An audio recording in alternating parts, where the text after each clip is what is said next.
नमस्कार मित्रांनो, तुमचं स्वागत आहे आपल्या मराठी ट्रेडिंग या चॅनलमध्ये. सध्या तुमच्यासमोर एक चार्ट दिसत असेल. आता जर मी तुम्हाला विचारलं या चार्टवर ट्रेड घ्यायची संधी कुठे होती, तर तुम्ही सांगू शकाल का? कठीण आहे, पण हो, थोडा एक्सपिरियन्स असेल तर तुम्ही अंदाजाने नक्कीच सांगू शकता. हे ऑफलाईन मार्केटमध्ये सांगताना तेवढा प्रॉब्लेम वाटत नाही, पण खरा प्रॉब्लेम येतो लाईव्ह मार्केटमध्ये. कारण लाईव्ह मार्केटमध्ये कॅन्डल चालू असतात, मार्केट फास्ट मूव्ह होत असतो, फिअर आणि कन्फ्युजन खूप असतं आणि अशा वेळेस एक्झॅक्ट ट्रेड सेटअप शोधणं खूप कठीण होऊन बसतं. पण जर या चार्टवर आपण एक प्रॉपर सेटअप लावला तर? आता बघा, हा चार्ट किती क्लिअर दिसतोय. इथे तुम्हाला बऱ्याच कन्सेप्ट दिसत असतील. Liquidity grab, order block, change of character, break of structure, FVG. आता हे सगळे कोणत्याही रॅन्डम लाईन्स नाहीत. यांच्या मागे मार्केटची सायकोलॉजी आहे, स्मार्ट मनीची ॲक्टिव्हिटी आहे. जेव्हा हे सेटअप तयार होतात तेव्हा मार्केटची पुढची मुवमेंट ओळखणं खूप सोपं होऊन जातं. जसं की लिक्विडिटी स्वीप झाली तर रिव्हर्सलचा चान्स मिळतो. चेंज ऑफ कॅरेक्टर आणि ब्रेक ऑफ स्ट्रक्चर ट्रेंडमधील चेंज सांगतात. तर FVGला प्राइसने रिस्पॉन्स दिला तर एंट्री मिळू शकते. म्हणजेच या सेटअपनुसार ट्रेडिंग गेसवर्क राहत नाही, ते लॉजिक बेस होतं. आणि हेच आहे SMC स्ट्रॅटेजी. आता तुम्हाला एकंदरीत अंदाजा आला असेल. जर ही स्ट्रॅटेजी तुम्हाला समजली तर ट्रेडिंग किती सोपी होऊ शकते. आणि म्हणूनच आजपासून आपण सुरू करतोय एक powerful series, SMC strategy in Marathi. या सिरीजमध्ये आपण स्मार्ट मनी कन्सेप्ट अगदी सोप्या भाषेत समजून घेणार आहोत. आणि आजची व्हिडिओ असणार आहे पार्ट फर्स्ट. आजच्या व्हिडिओमध्ये आपण समजून घेणार आहोत SMC म्हणजे काय, मार्केट स्ट्रक्चर कसं ओळखायचं, लिक्विडिटी म्हणजे काय, आणि ब्रेक ऑफ स्ट्रक्चर आणि चेंज ऑफ कॅरेक्टर म्हणजे नेमकं काय. जर तुम्हाला खरंच ट्रेडिंग शिकायची असेल, चार्ट समजून घ्यायचे असतील आणि मार्केटमध्ये कॉन्फिडन्सने ट्रेड घ्यायची असेल तर हा व्हिडिओ शेवटपर्यंत नक्की बघा. कारण आजचा पार्ट 1 तुमचा चार्ट बघण्याचा दृष्टिकोन बदलून टाकेल. चला तर मग वेळ न घालवता सुरू करूया आजच्या आपल्या स्पेशल व्हिडिओला. पहिले समजून घेऊया SMC म्हणजे काय. तर SMC म्हणजे स्मार्ट मनी कन्सेप्ट. मार्केटमध्ये प्राइस फक्त रॅन्डम वर खाली होत नाही. प्रत्येक मूव मागे काहीतरी कारण असतं. लिक्विडिटी असते, स्ट्रक्चर असतो किंवा मोठ्या प्लेअरची ॲक्टिव्हिटी असते. आणि हे सगळं चार्टवर ओळखून ट्रेड घेण्याची सोपी पद्धत म्हणजे स्मार्ट मनी कन्सेप्ट. पण आता यामधील स्मार्ट मनी कोण? स्मार्ट मनी म्हणजे मार्केटमधले मोठे institutions, banks, mutual funds, insurance companies, FIs, DIs, operators आणि खूप मोठ्या कॅपिटलने ट्रेड करणारे प्लेयर्स. हे छोटे रिटेल ट्रेडरसारखे नसतात. यांच्याकडे मोठा पैसा असतो, रिसर्च टीम असते, डेटा असतो आणि मार्केटमध्ये पोझिशन बिल्ड करण्याची ताकद असते. आपण जेव्हा एक लॉट किंवा 2 लॉटमध्ये ट्रेड घेतो तेव्हा मार्केटवर फारसा फरक पडत नाही. पण जेव्हा एखादा मोठा प्लेयर हजारो कोटींची बाईंग किंवा सेलिंग करतो तेव्हा मार्केटची दिशा बदलू शकते. आणि म्हणूनच मार्केटमधील मोठ्या हालचालीमागे स्मार्ट मनीचा मोठा हात असतो.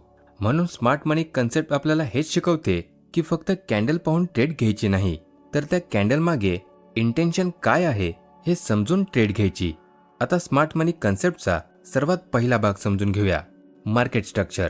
मार्केटमध्ये एंट्री घेण्याआधी मार्केट नेमकं कोणत्या डायरेक्शनमध्ये आहे हे समजून घेणं खूप गरजेचं असतं.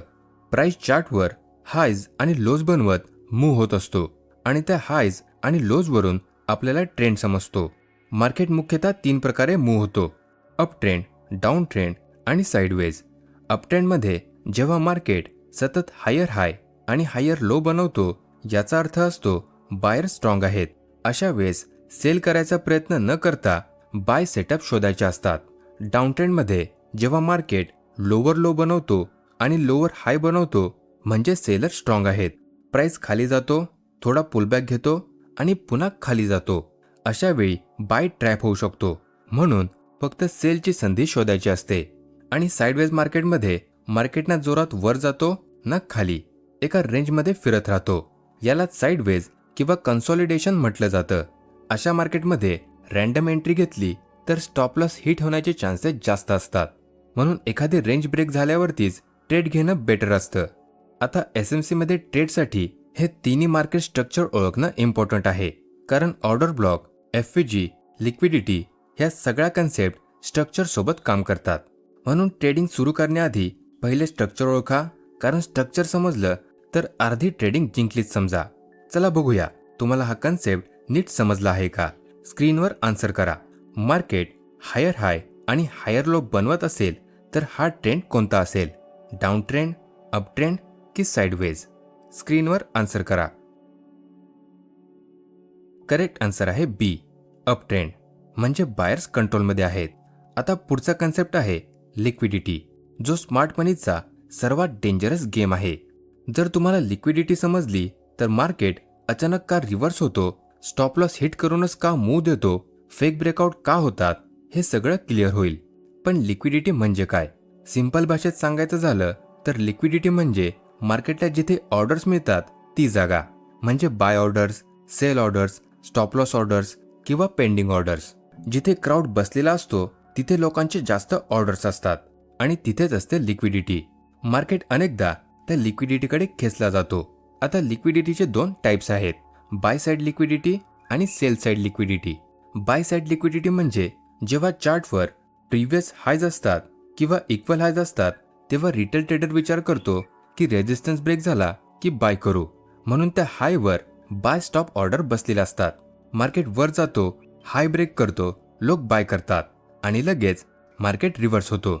यालाच म्हणतात बाय साइड लिक्विडिटी ग्रॅप. आता सेल साइड लिक्विडिटी ग्रॅप म्हणजे काय? जेव्हा चार्टवर प्रिव्हियस लो असतो किंवा इक्वल लोज असतात तेव्हा रिटेल ट्रेडर सपोर्ट समजून बाय करतो किंवा ते लो ब्रेक झाल्यावर सेल करतात. इथे मार्केट खाली जातो, त्यांचा स्टॉप लॉस हिट करतो आणि लगेच रिव्हर्स होतो. यालाच म्हणतात सेल साइड लिक्विडिटी ग्रॅप.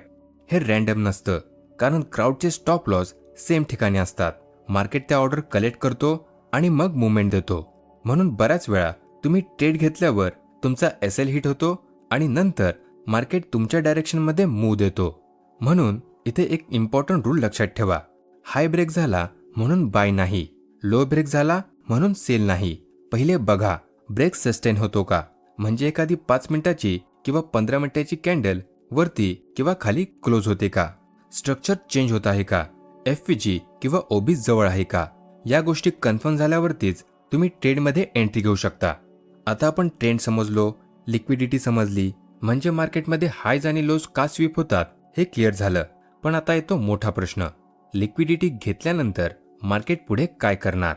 रिव्हर्स करणार की ट्रेंड कंटिन्यू करणार? हे समजण्यासाठी एसएमसी मध्ये दोन पॉवरफुल कन्सेप्ट्स आहेत, चेंज ऑफ कॅरेक्टर आणि ब्रेक ऑफ स्ट्रक्चर. पहिले बघूया चेंज ऑफ कॅरेक्टर म्हणजे काय. सिंपल भाषेत मार्केटचा जुना बिहेवियर बदलतोय याचा पहिला सिग्नल म्हणजे ट्रेंड वीक होत आहे आणि डायरेक्शन चेंज होऊ शकते. सपोज मार्केट डाऊन ट्रेंडमध्ये आहे, सतत लोअर हाय आणि लोअर लो बनत आहेत, सगळं बेअरिश चाललंय, पण अचानक market last lower high break करतो. याचा अर्थ सेलर्स वीक होत आहेत, बायर्सने थोडी स्ट्रेंथ दाखवली आहे आणि हा पहिला रिव्हर्सल सिग्नल असू शकतो आणि यालाच बुलिश चेंज ऑफ कॅरेक्टर म्हटलं जातं. याच्या अपोजिट एक्झाम्पल म्हणजे मार्केट अपट्रेंडमध्ये आहे, हायर हाय आणि हायर लो बनवत आहे, पण अचानक market last lower high break करतो, म्हणजे बायर्स वीक झाले, सेलर्स ऍक्टिव्ह झाले. हा बिअरिश रिव्हर्सल सिग्नल असू शकतो आणि याला बिअरिश चेंज ऑफ कॅरेक्टर म्हटलं जातं. पण लक्षात ठेवा, चेंज ऑफ कॅरेक्टर म्हणजे डायरेक्ट एंट्री नाही, तो फक्त सिग्नल आहे की मार्केट स्ट्रक्चर बदलू शकतो.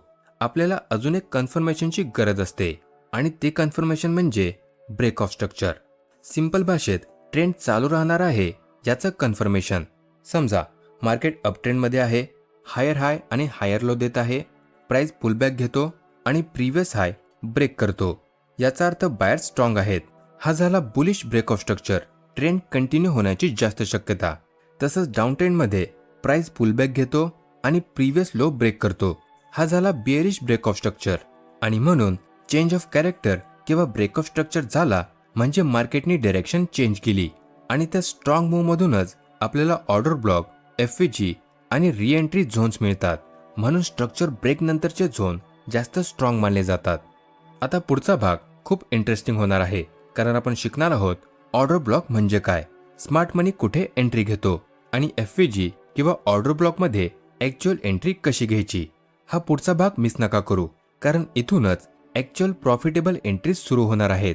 आता व्हिडिओ संपवण्यापूर्वी तुम्हाला लिक्विडिटी, चेंज ऑफ कॅरेक्टर आणि ब्रेक ऑफ स्ट्रक्चर हे तुम्हाला करेक्टली समजलं आहे की नाही ते बघूया. स्क्रीनवर आन्सर करा. प्रिव्हियस हाय स्वीप करून मार्केट खाली जात असेल तर त्याला काय म्हटलं जाईल? Break of structure, buy side liquidity grab की सपोर्ट ब्रेक? आन्सर करा. करेक्ट आन्सर आहे B, buy side liquidity grab. कारण मार्केट आधी ट्रॅप तयार करतो आणि मगच मूव्ह देतो. दुसरा प्रश्न, चेंज ऑफ कॅरेक्टर म्हणजे काय?